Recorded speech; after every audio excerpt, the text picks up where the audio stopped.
Malamig ang panahon par, kaya't samahan niyo ako.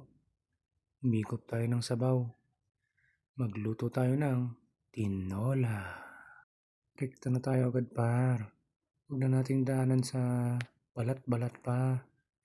Alam ko namang alam nyo na yan eh. Basic ba? Siyempre, painitin natin ang kawali. Lagyan ng mantika. Pero yung katamtaman lang para hindi naman tayo may blood. Para hindi puro mantika ang laman ng kalawan.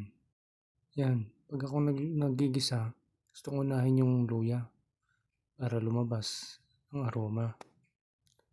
Tapos pinagsunod-sunod ko na yan par.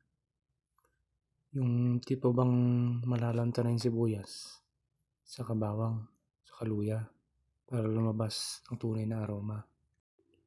Susunod ko yung manok par. Kinamay ko na yan. Huwag kang mag-alala par. Malinis naman ang kamay ko. Yan. Isa muna para hindi may sama yung tubig.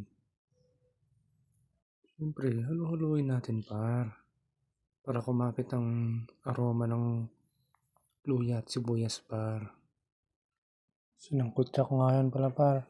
Mga 3 minutes lang. Saka ako nilagyan ng malinis na water from Balili River.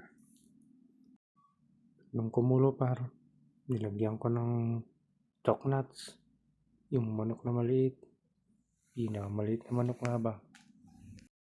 Nung kumulo ng mga 10 minutes, saka ako nilagay itong sayote. Medyo matagal din kasi itong lumambot. Kaya papalambutin ko pa. Lumambot na par. Dito na tayo. Lagay na natin ng dahon ng sili. Asin mo pa. Napakalamig.